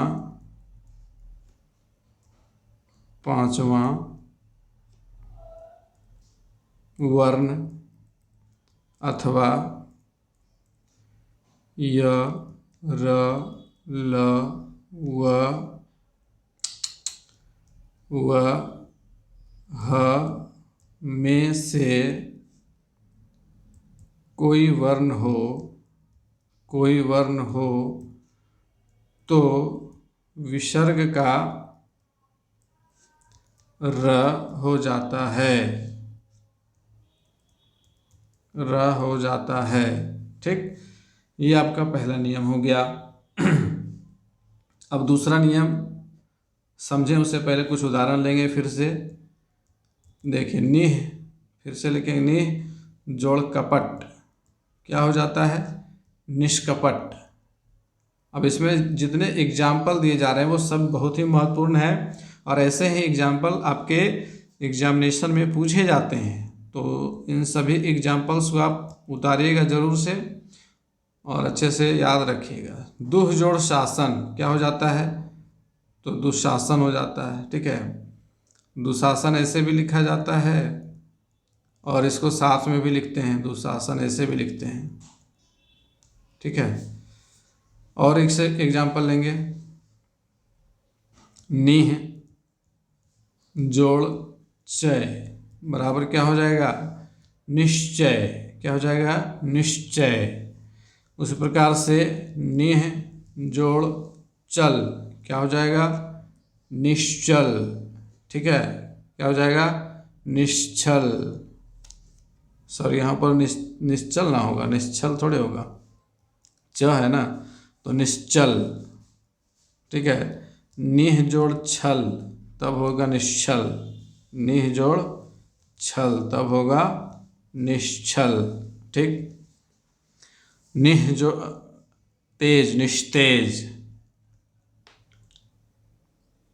तो अब इन उदाहरणों से क्या समझ रहे हैं? नियम 2 में लिखेंगे। नियम 2 में लिखिए, यदि विसर्ग के बाद च या छ व्यंजन हो तो विसर्ग का तालव्य श हो जाता है। क्या हो जाता है? तालव्य श हो जाता है ना। हम लोगों ने अभी उदाहरण में देखा, तालव्य श हो गया। ट, इसी में लिखिएगा, ट ठ व्यंजन हो, अगर ट ठ होगा तो क्या हो जाएगा? तो मूर्धन्य श और त हो जाता है। यहाँ पर देखिए, जब ट और ठ होगा तो मूर्धन्य से होगा, ठीक है। और इसके बाद लिखेंगे और आगे लिखेंगे, और त और थ हो तो दंत स हो जाता है, ठीक है। क्या हो जाता है? दंत स हो जाता है, ठीक। तो इसको एक बार फिर से शॉर्टकट में लिख देते हैं ताकि याद रहे। अब देखिए, विसर्ग है और जुट रहा है च या छ से, ठीक है। तो यहाँ पर तालव्य श बनाएगा, ठीक है, तालव्य श बनाएगा। अगर ट होगा, सॉरी, विसर्ग के बाद ही विसर्ग हो, उसके बाद ट या ठ हो तो क्या बनाता है? मूर्धन्य श बनाता है, ठीक है। फिर विसर्ग हो, वो किसके जुड़ रहा हो? त या थ से जुड़ रहा हो, तब क्या बनाएगा? तब बनाएगा दंत स। यानी कि तीनों स में, तालव्य श, मूर्धन्य श, दंत स में यहाँ परिवर्तन देखने को मिलता है। ये दूसरे नियम में है, ठीक है। तो विसर्ग संधि में ये सारा कुछ होता है। अब तीसरा नियम इसका क्या है, इसको भी समझ लीजिए। इसमें भी 4 नियम समझा देंगे ताकि एक एक पॉइंट आपका क्लियर हो जाए, है ना। अब देखिए, इसमें है तीसरा नियम लेते हैं और इसका पहले एग्जाम्पल लेते हैं। प्रातः जोड़ काल, तो प्रातः काल हो गया, है ना। इसमें परिवर्तन देखने को नहीं मिलता है, केवल शब्द जुड़ जाते हैं। उसी प्रकार से अंतः जोड़ करण, अंतः जोड़ करण, तो यह भी क्या हो जाता है? अंतःकरण होता है। इसमें भी कोई नया वर्ण नहीं आता है, ठीक है। अंतः जोड़ पूर्व, तो इसमें भी क्या होता है? अंतःपुर होता है ना। इसमें भी नया वर्ण नहीं देखने को मिलता है, ठीक है। और इसी में और उदाहरण लेते हैं, निह जोड़ कपट, तो क्या हो जाता है? निष्कपट होता है, निष्कपट हो गया। उसी प्रकार से धनु जोड़ टंकार, तो धनुष टंकार हो जाएगा। धनु जोड़ टंकार, तो क्या हो जाएगा? धनुष टंकार, ठीक है। चतुः जोड़ पाद, तो चतुष्पाद, जिसके 4 पैर हों, ठीक है। तो अब यहाँ पर हम लोगों ने कुछ उदाहरण देख लिए, है ना। निह जोड़ प्राण, निष्प्राण, ये भी ले सकते हैं। तो अब इसमें नियम बनाएंगे। नियम 3, नियम 3, विसर्ग में परिवर्तन ना होना, इसको हम कह सकते हैं जनरली, यदि क ख अथवा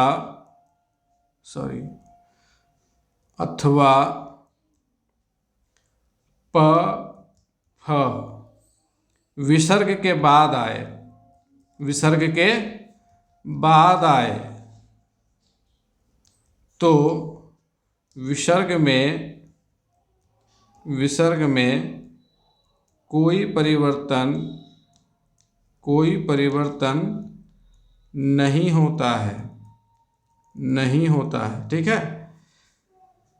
लेकिन इसमें लिखेंगे लेकिन विसर्ग के पहले, विसर्ग के पहले हर्षई या हर्षऊ हो, हर्षई या हर्षऊ हो, और विसर्ग के बाद, और विसर्ग के बाद क, ख या प, फ हो तो विसर्ग मूर्धन्य ष में बदल जाता है, मूर्धन्य ष हो जाता है, ठीक है। ये हो गया आपका तीसरा नियम। आइए अब चौथे नियम को देख लीजिए। चौथा नियम समझ लीजिएगा आप, संधि बिल्कुल कंप्लीटली समझ लीजिएगा। और चौथा नंबर जो है वो काफ़ी इम्पोर्टेंट है और इससे अधिकांश बार सवाल पूछे जाते हैं। मनः जोड़ हर क्या होगा? मनोहर। यशः जोड़ दा क्या होगा? यशोदा, है ना। मनः जोड़ रथ क्या होगा? मनोरथ, है ना। अब यहाँ पर देख रहे हैं कि हमेशा ओ बन रहा है, ओ बन रहा है, ठीक है। तो इसका क्या नियम है? यही नियम लिखना है। चौथा नियम लिखिए, नियम 4। नियम 4, यदि विसर्ग के पहले, यदि विसर्ग के पहले अ हो, क्या हो? अ हो, और प्रत्येक वर्ग का तीसरा चौथा वर्ण हो, या य, र, ल, व, ह हो, तो विसर्ग का ओ में परिवर्तन हो जाता है। ओ में परिवर्तन हो जाता है। बात क्लियर है ना। उदाहरण से फिर हम लोगों ने नियम तैयार किया। तो इस प्रकार से विसर्ग के 4 प्रमुख नियम हैं, ठीक है।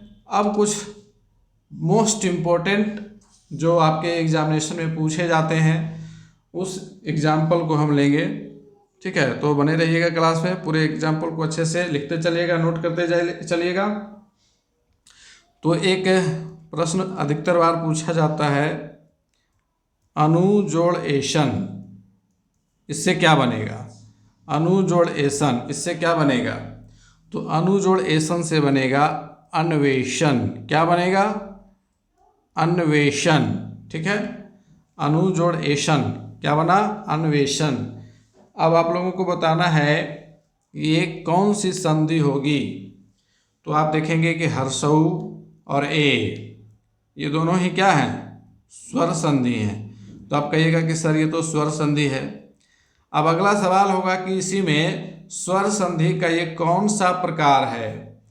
स्वर संधि का कौन सा प्रकार है? और आपको कमेंट में आंसर लिखना है, ठीक है। ये आपका क्वेश्चन हो गया। क्वेश्चन नंबर 1 का आंसर लिखेगा, ठीक है। क्वेश्चन नंबर 1 लिखिएगा और आंसर लिखिएगा। कमेंट में सारे प्रश्नों के आंसर देते चलिएगा।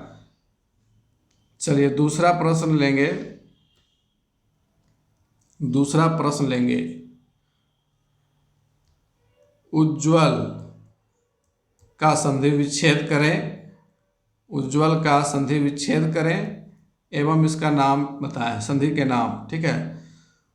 उज्ज्वल का संधि विच्छेद करना है और नाम बताना है। तो उज्ज्वल का क्या हो जाएगा? उत् जोड़ ज्वल, उत् जोड़ ज्वल, और यहाँ पर त और ज, इनके मिलने से ज बन रहा है, तो ये होगा व्यंजन संधि, ठीक है। तो व्यंजन संधि में नाम बताना तो आसान है, व्यंजन संधि आप केवल बता दीजिएगा, चूंकि इसके भेद है नहीं तो इसमें झंझट है नहीं, केवल आप पहचान लीजिए कि ये व्यंजन संधि है। ठीक है, चलिए अब तीसरा उदाहरण लेंगे। तीसरा उदाहरण,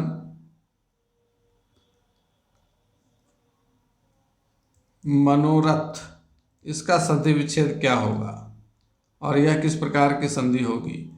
तो आप लोगों ने एग्जाम्पल में देखा ही है, मनः जोड़ रथ, और ये विसर्ग संधि होगा। ठीक है, ये कौन सी संधि होगी? तो विसर्ग संधि होगी। ठीक है, विसर्ग संधि। चलिए अब चौथा एग्जाम्पल ले लेते हैं। चौथा प्रश्न, यशोधरा, यशोधरा का संधि विच्छेद करें। तो यशोधरा का संधि विच्छेद आप कैसे कीजिएगा? यशः जोड़ धरा, यशोधरा। ठीक है, अभी हम लोगों ने एग्जाम्पल में देखा था, यशः जोड़ दा, यशोदा।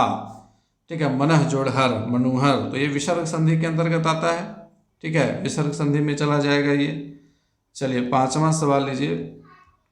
पांचवा सवाल, तपोवन, तपोवन, इसमें कौन सी संधि है? तपोवन में कौन सी संधि है? स्वर है, विसर्ग है या व्यंजन है? कौन सी संधि है? ठीक है, बहुत ही आसान सा सवाल।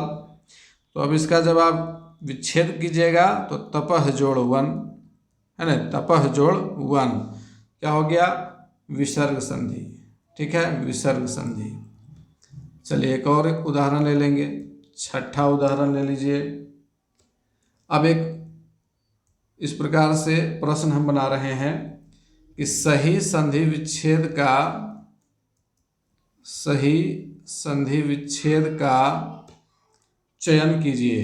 ठीक है, चयन कीजिए, और इसमें 4 ऑप्शन हम दे रहे हैं, ABCD। पहला महा जोड़ उदय, B दूसरा महा जोड़ उदय, C महो जोड़ दय, D लिखिए महा जोड़ ओदय। अब आपको समझ में आ गया होगा कि महोदय का संधि विच्छेद है ना। अब इसमें बताना है कि कौन सा सही है ऑप्शन। तो क्वेश्चन नंबर 6 का भी आपको कमेंट करके बताना है। ठीक है, कमेंट करके बताइएगा। क्वेश्चन नंबर 1 हो गया, क्वेश्चन नंबर 6 हो गया, ये आपको कमेंट में जवाब देना है। आगे बढ़ते चलेंगे, अभी बहुत सारे सवालों को लेंगे, जितने भी इंपॉर्टेंट होते हैं उन सारे सवालों को लेंगे। अब चूंकि देखिए, चूँकि स्लाइड बनाने में बहुत ज़्यादा टाइम लग जाता है और उतना टाइम है नहीं, आप लोगों के पास भी टाइम नहीं है इंतज़ार करने का, तो इसीलिए मुझे स्लाइड के ऊपर ही सारा नोट जैसे पढ़ाया जाता है वैसे पढ़ाना पड़ रहा है। तो थोड़ा सा एडजस्ट कर लीजिएगा, लेकिन कंटेंट जो आपको मिल रहा है वो कंटेंट कहीं से भी कम नहीं है। ठीक है, और ऐसे ही प्रश्न आपको देखने को मिलेंगे, तो निश्चित रूप से आपको ये अपने एग्जामिनेशन में आपको बहुत ज़्यादा हेल्प करेंगे, और संधि के पूरी तरह से पकड़ बनाने में यह क्लास आप लोगों के लिए काफ़ी ज़्यादा इम्पोर्टेंट होगा। अब अगला प्रश्न है सदैव। ठीक है, सदैव। अब इसमें बताना आपको कि सदैव में कौन सी संधि है। सदैव में कौन सी संधि है? सदैव में कौन सी संधि है? आपके ऑप्शंस हैं A अयादि, B गुण, C वृद्धि और D यन। अब इन चारों में से कौन सदैव की संधि है, मतलब किस प्रकार में आएगा? सदैव का हम संधि विच्छेद जब करेंगे तो समझ में आ ही जाएगा। ठीक है, तो ये क्वेश्चन नंबर 7 का भी आपको आंसर कमेंट करके बताना है। वैसे बता दिया जाए क्या? बता ही दिया जाए, क्योंकि ज़्यादा क्वेश्चन हम छोड़ेंगे तो फिर अगर ये एग्ज़ाम में आपका आ गया तो कहिएगा कि सर तो बताए ही नहीं थे, केवल क्वेश्चन पूछ दिए, है ना। तो अब देखिए इसका जब हम संधि विच्छेद करेंगे तो क्या होगा, सदा जोड़ एव, तब बनता है सदैव। अब बताइए आ और ए, आ और ए इन दोनों के मिलने से बन गया ए, क्या बना, ए। तो हमने बताया था कि जब भी आ और ए या अ और ए आ करके ए बनाएगा, ठीक है, ए बनाएगा तो ये गुण संधि हो जाएगा, ठीक है, ए बनाए या औ बनाए, ठीक है, तो वहाँ पे गुण संधि होगी, तो यहाँ पर हो जाएगा गुण संधि, बी नंबर आपका सही हो जाएगा, ठीक है। अच्छा 8वां प्रश्न लेंगे, पवन, पवन का सही संधि विच्छेद क्या है, पवन का सही संधि विच्छेद, तो पवन का देखिए, पवन का लिखते हैं पो जोड़ अन बराबर पवन, ठीक है। अच्छा उसी प्रकार से नायक, इसका संधि विच्छेद बताइए, तो नायक आय है ना, आय तो अय होगा, नय जोड़ अक, नायक, ठीक है। चयन का संधि विच्छेद बताइए, चयन का संधि विच्छेद क्या होगा, चयन का संधि विच्छेद आपको कमेंट में लिखना है, ठीक है, आसान सा सवाल है चयन। चलिए और प्रश्न ले लेते हैं, क्वेश्चन नंबर 10, एक और सवाल ले लेते हैं। अब आपको यहाँ पर एक सवाल दे रहे हैं, अशुद्ध संधि को चुनना है, अशुद्ध संधि को चुने, ठीक है। पहला ऑप्शन है राजन जोड़ आज्ञा बराबर राजाज्ञा, दूसरा ऑप्शन है वी जोड़ स्मरण बराबर वी समरण, सी है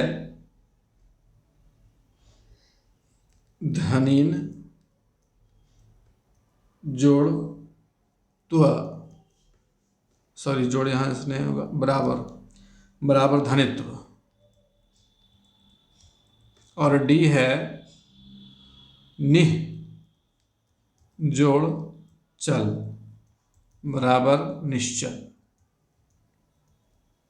अब यहां बताइए कि कौन सा अशुद्ध संधि है, ठीक है, इसमें कौन सा अशुद्ध संधि होगा, तो इसमें हो जाएगा आपका ऑप्शन नंबर बी अशुद्ध, वी जोड़ स्मरण, विस्मरण होता है ना, यहाँ पर दंत स्व जो है वो आधा ही रहेगा, ठीक, यहाँ पूरा लिख दिया गया है तो ये अशुद्ध संधि हो गई। चलिए बहुत ही इंपॉर्टेंट क्वेश्चन था, एक और क्वेश्चन ले लें, क्वेश्चन नंबर 11,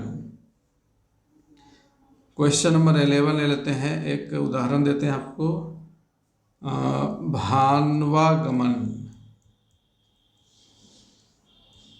भानवागमन इसका सही संधि विच्छेद क्या होगा, भानवागमन ऑप्शन भी दे देते हैं फटाफट से, भान जोड़ आगमन, क्या ये सही होगा, दूसरा है भानु जोड़ आगमन, तीसरा है भानु जोड़ आगमन, और चौथा है भान जोड़ आगमन, भान जोड़ आगमन। अब बताइए कि भानवागमन का सही संधि विच्छेद क्या होगा।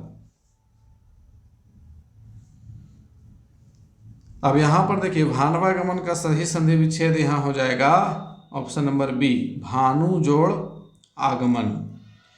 भानवागमन का मतलब क्या होता है, भानवागमन का मतलब होता है सूर्योदय, ठीक है, सूर्योदय का ही ये पर्यायवाची शब्द कह लीजिए, क्योंकि भानु का मतलब सूर्य होता है, सूरज होता है, और आगमन का मतलब आना, तो भानु हर्षऊ और आ इन दोनों के मिलने से हुआ बना है ना भानवा, तो ये कौन सी संधि में आएगा, स्वर संधि के कौन से भेद में आ जाएगा ये। क्वेश्चन नंबर 11 का भी आपको कमेंट करके बताना है कि कौन सी संधि में आएगा ये, स्वर संधि के कौन से भेद में ये जाएगा, ठीक है, वह बन रहा है। इसका एग्जाम्पल आप लोगों को बताया गया है। चलिए एक और प्रश्न लेंगे, क्वेश्चन नंबर 12। कमलेश, इसकी संधि विच्छेद क्या होगी? कमलेश, कमलेश की संधि विच्छेद। तो अब यहाँ पर देखिए आपको दिया हुआ रहेगा ऑप्शन बहुत सारा और उसमें सही चुनना है, तो चुनिएगा इस प्रकार से, कमला जोड़ ईश, कमलेश, ठीक है, कमला जोड़ ईश, कमलेश, आकार और दीर्घई इनके मिलने से एकार बना है, ठीक है। चलिए क्वेश्चन नंबर 13 लीजिए। क्वेश्चन नंबर 13,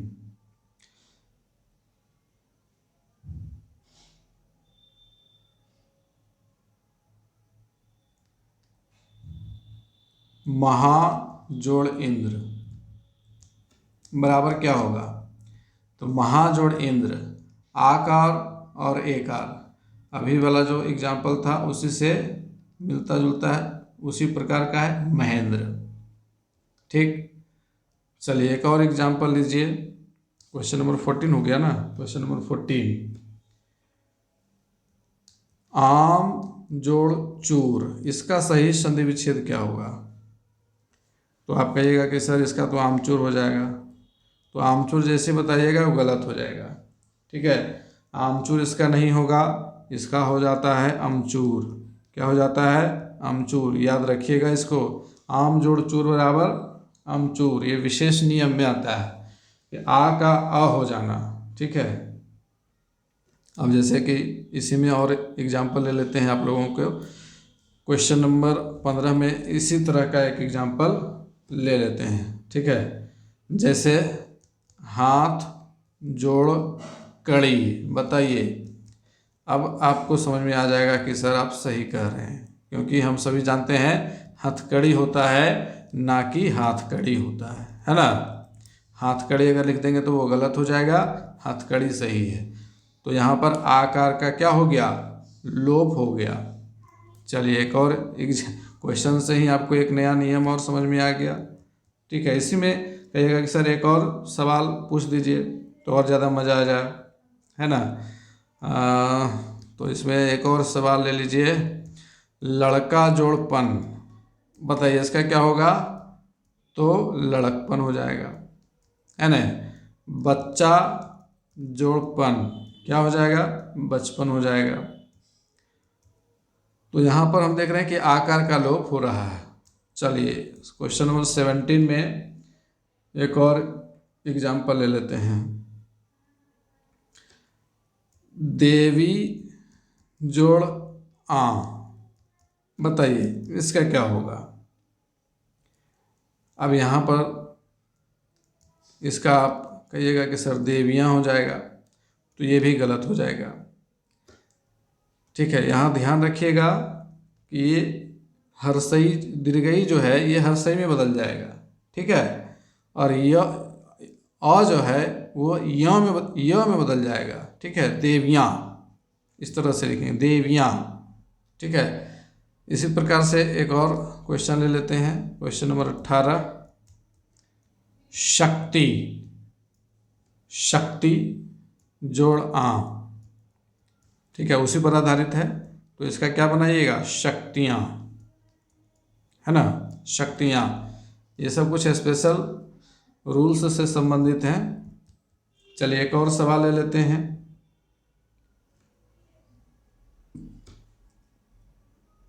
जब जोड़ ही, अब इसमें क्या होगा? जब ही, ठीक है, जब ही। उसी प्रकार से कब जोड़ ही क्या हो जाएगा? कभी, है ना। चलिए ये सभी समझ लेना जरूरी है।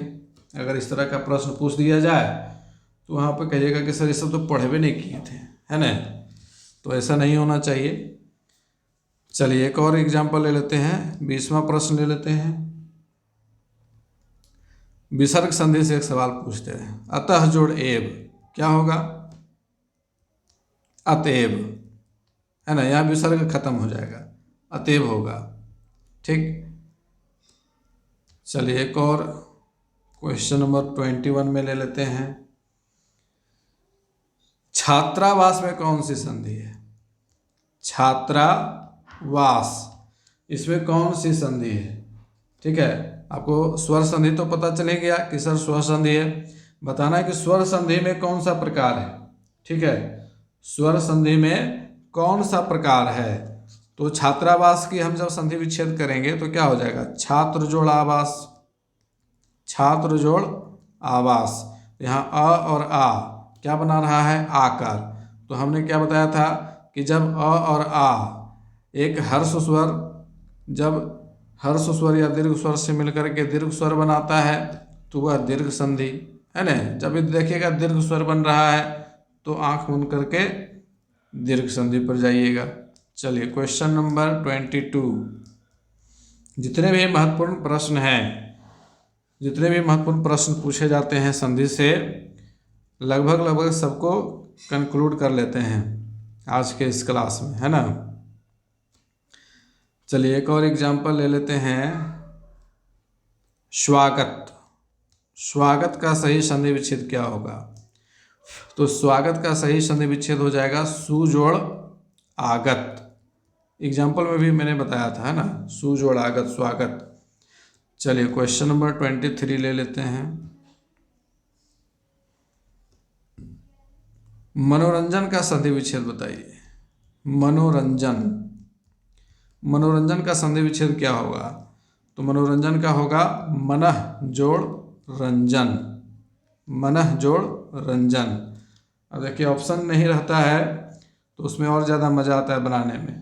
ऑप्शन रहने पर लोग ज़्यादा कंफ्यूज होते हैं और ऑप्शन नहीं रहने पर कम कंफ्यूज होते हैं। सीधे आंसर देते हैं, वो या तो सही होता है या फिर गलत होता है।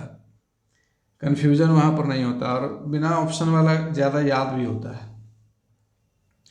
अच्छा, उद्धार, इसका सही संधि विच्छेद क्या होगा? उद्धार, तो इसका सही संधि विच्छेद याद रखिएगा उत्त जोड़ हार, है ना। तो ध बदल जाता है, ये तो बताए ही थे एग्जाम्पल में। चलिए 25वां ले लेते हैं एक और। अच्छा, सम जोड़ सार, ये क्या बनेगा? तो बहुत ही आसान है, संसार। उसी प्रकार से अगर कहेगा कि संविधान का संधि विच्छेद कीजिए तो सम जोड़ विधान, सम जोड़ विधान याद रखेंगे। चलिए 26वां प्रश्न में आ जाइए। 26वां प्रश्न में आ जाइए। अच्छा, सम जोड़ चय, इसका बताइए क्या बनेगा? सम जोड़ चय बराबर क्या बनेगा?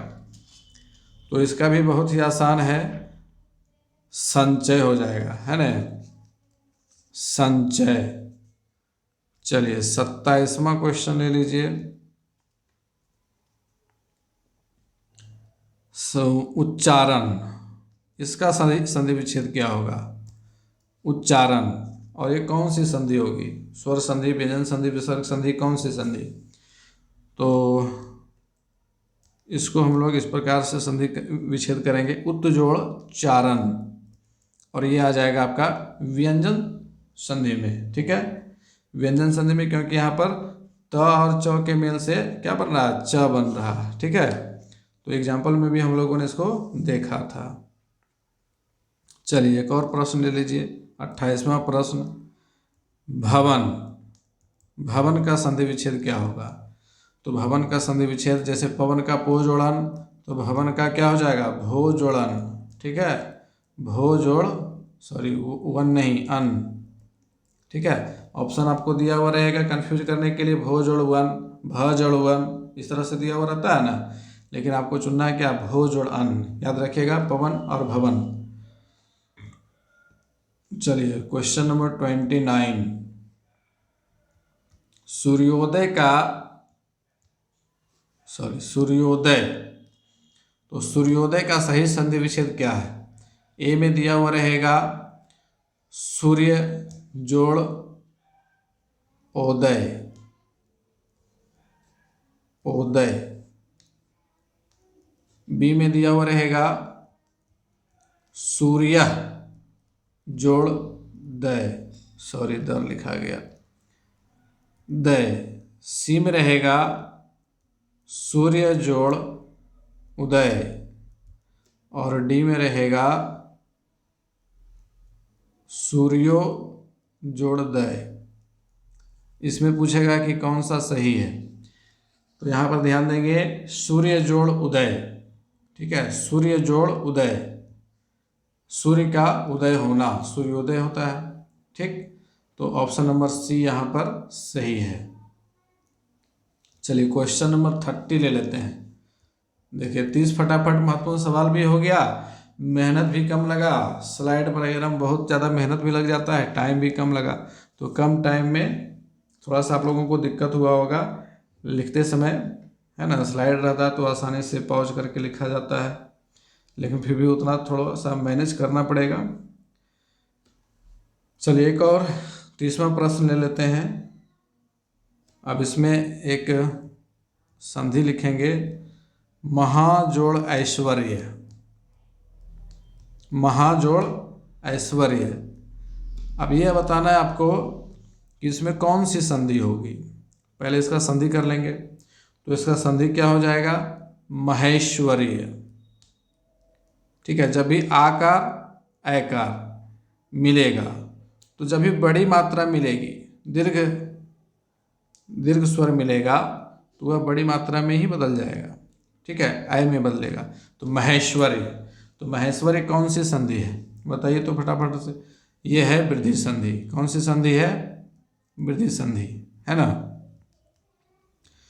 तो चलिए 30 महत्वपूर्ण प्रश्नों को देख लिए हम लोग, बहुत सारे एग्जाम्पल में समझे। उम्मीद है कि आज का क्लास आप लोगों को पसंद आया होगा।